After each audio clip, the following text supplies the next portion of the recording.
No one.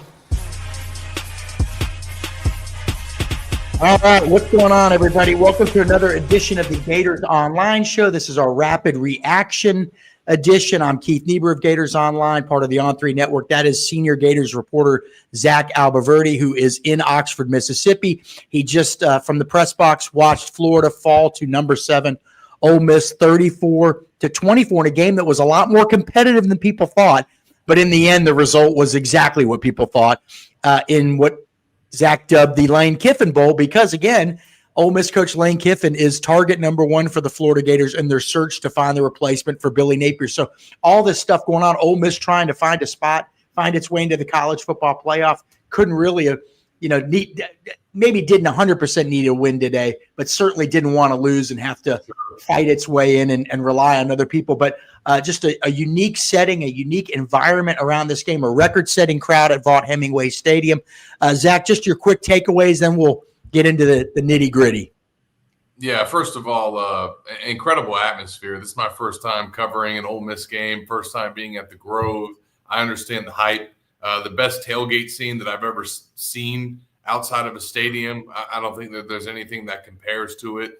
And I'm glad I got to see it for this game because so many Florida fans were out there. Obviously, a ton of Ole Miss fans showed up today. And just this atmosphere, everything surrounding the game. It was senior day as well. Theo Vaughn was here. Sketch was here. Like it was a big day in Oxford. And Florida showed up, man. Like once again, they had a chance to beat another top 10 team this season. And, they got some good performance in the first half from DJ Lagway.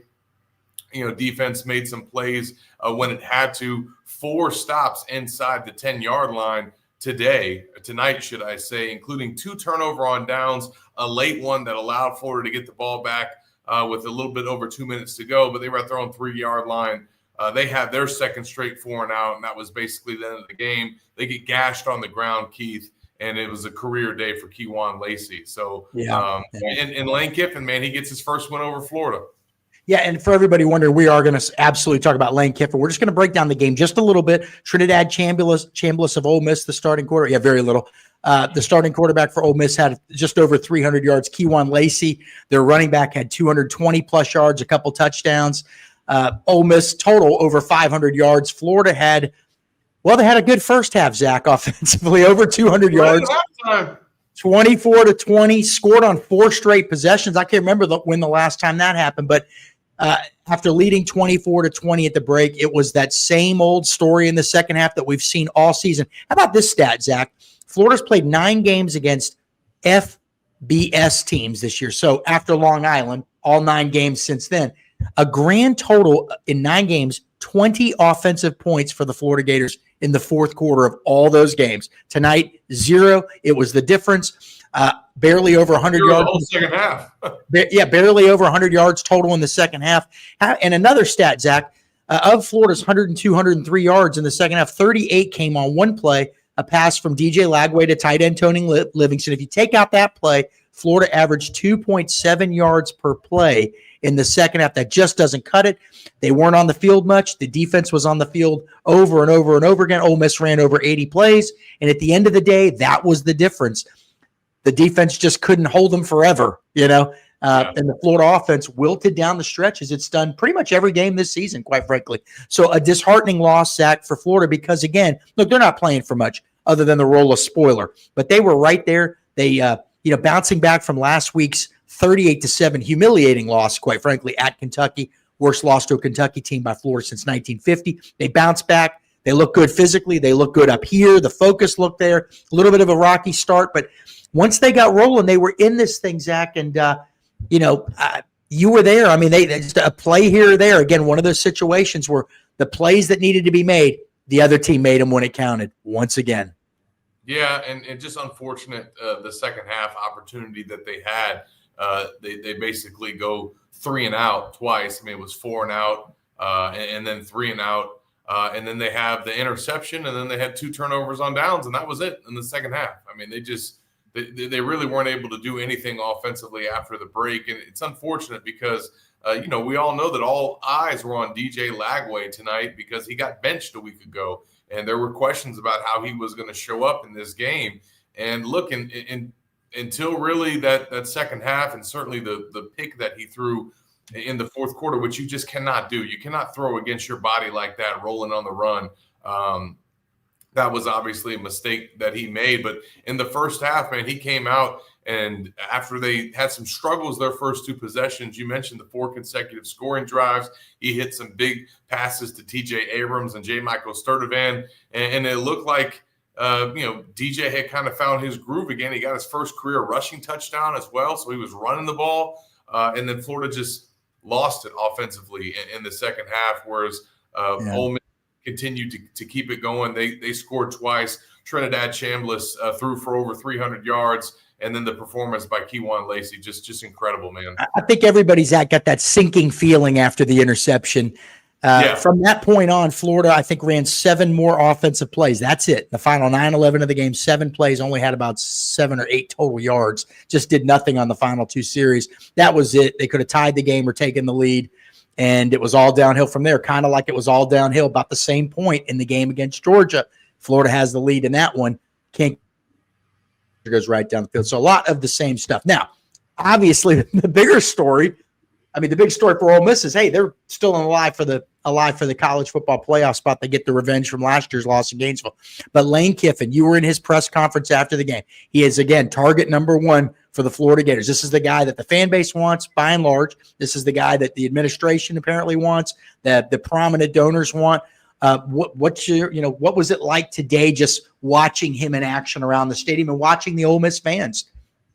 Yeah, it was quite the scene. Like I mentioned Theo Vaughn's sketch. Like there was a lot going on today. The light show was very impressive here. And then the post-game scene. Like I guess some of the Ole Miss reporters told me that the last few games, Lane has tried to go over and interact more with the students after the game and kind of have a moment on the field. And he did that once again today and walked over and celebrated with some of his players and took a picture with the Ole Miss cheerleaders. As he's doing that, the Ole Miss fans are chanting, "We want Lane, we want Lane."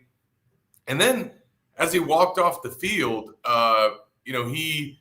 he was embraced by the Ole Miss athletic director. I didn't really think much of it. I tweeted out my video, or should I say posted my video on X, and it's gotten a lot of reaction online just from people just reading the body language of Kiffin and the AD and what they make even of some of the interactions that he had also on the field, during the pictures that he was taking with the players and the cheerleaders. So it was just, the scene was crazy because, look, the way what we're looking at maybe is the last time that this guy ever coaches in this stadium. So, like, what's going through his head? What are his emotions like if he knows that in the back of his mind? I think that the Ole Miss AD obviously is hypersensitive to that fact.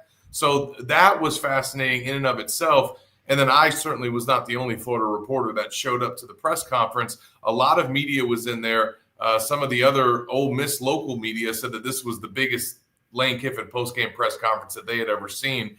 And they let me and a couple other Florida reporters ask some questions. He fielded also questions from the Ole Miss media about his job. Are you going to be the coach at Ole Miss next year? What is your message to Ole Miss fans?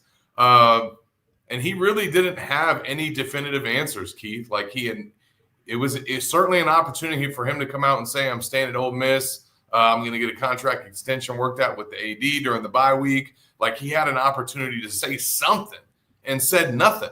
And all that's going to do is lead to more speculation and questions about his future. Zach, you were out in the Grove before the game, probably doing keg stands. I don't know what you were doing out there, but no. I ran into Shane Matthews. You were talking to people. You were talking to Ole Miss fans and getting a vibe for what it was like there. And how nervous are they? I mean, yeah, look, it's a small sample size, obviously, but from what you can gather, this is a coach they really think highly of. He's really put them back on the map. They have a real affinity for this guy. What's it like for them right now? And how do they feel? I mean, for the people that you chatted up, do they feel like he's gone? What were they saying to you?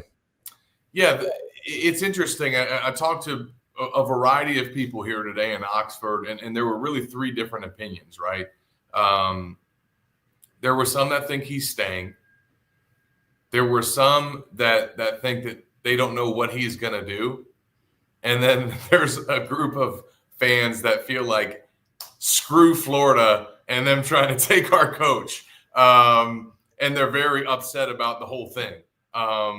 So it's interesting to see the different levels of grief that I think are taking place here in Oxford. And look, I'll be honest, I also talked to some Florida fans too at the Grove. A lot of Florida fans coming up to me and saying, hey, what do you think? What are you hearing on Lane? What do you expect? So like everybody was talking about it. I'm walking by tailgates and all these different scenes, and you can hear people talking about Florida and Lane, like all these conversations happening about it. So it is on everybody's mind.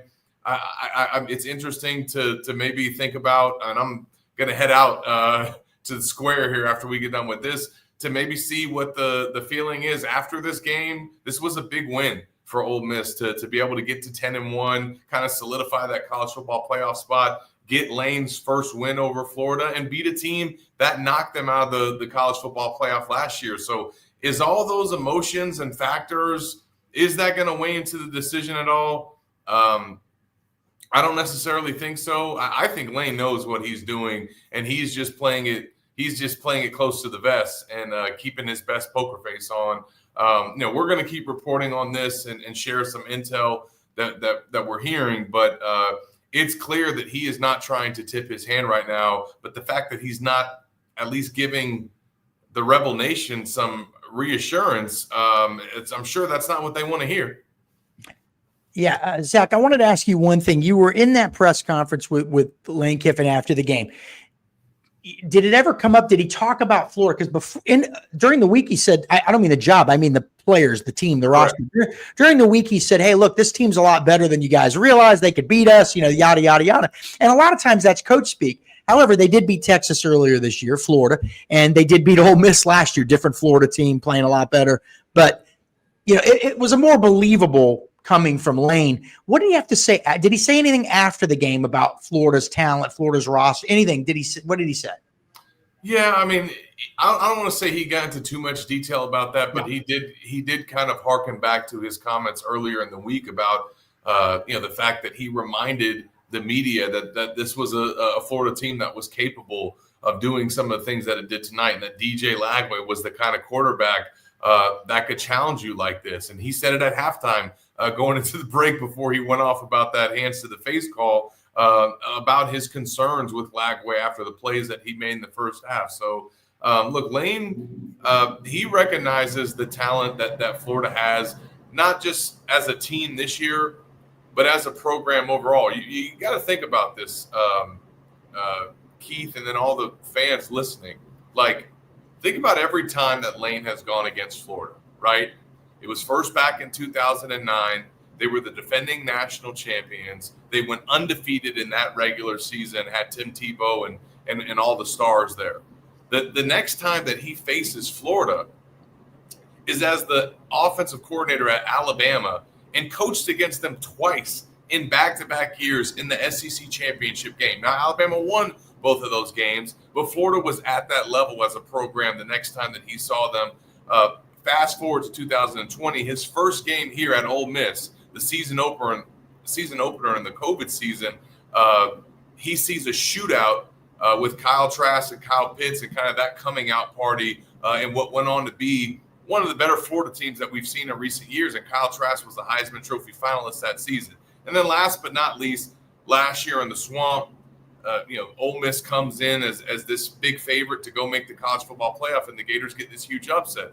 My point in recapping all that is every time that Lane Kiffin has gone against Florida as an assistant or as a head coach, they've been talented. They've had some of their best teams, some of their best quarterbacks in program history, and then obviously they gave them the fight that they did tonight. So I think Lane has a very, very high opinion of this program, of its capability, because every time he's crossed paths with the Gators, it's been some of their better teams. All right, last couple things. Zach's got to get rolling. Zach, just if you don't mind just sharing, what is your gut telling you right now about Florida's chances of landing Lane Kiffin to be its coach? Has anything changed? What do you you've been there this weekend. You've been digging in deep, talking to sources. What's your gut feeling right now? Putting you on the spot. My gut tells me that he's leaning towards taking the Florida job, and that if he had to make a decision tomorrow, that I think that's where he's leaning, and that's kind of wild to think about coming off of a win like this and the run that they're on and the playoff that lies ahead. But I do think that he really is seriously considering this and really taking, obviously, this opportunity into account. Otherwise, he would have shut it down weeks ago and come out and said, hey, I'm staying at Ole Miss. You guys can kill the rumors. Like, I'm not going to Florida. And he's had every opportunity to do that. And the fact that he hasn't done it and once again didn't do it tonight, he said it would be disrespectful to his players if he did that. And I understand the point that he's making, but he could also just kill any uncertainty out there by just coming out and saying it's not happening. Now, I respect the fact that he doesn't want to lie and say something that he might go back on later. So he truly is not committed to anything at this point. He even said this week, and I wrote it, that I ain't figured all that out yet. So he still has to figure it out. But just judging on the way that he's answered things and the way that this thing has played out, I think that he's leaning towards taking the Florida job. All right, that will do it for this edition of the Gators Online Show. Rapid reaction: Ole Miss has beaten Florida 34-24. Ole Miss is now 10-1. Florida is now, you ready for this? 3-7. It almost doesn't feel real, Zach. This was a team that had all these big expectations going into the season, a lot of hype, spot the ball, all these players up for all these awards, and Florida is now sitting at 3-7 and looking for a new coach. And yeah, they're not lost bowl eligibility today as well.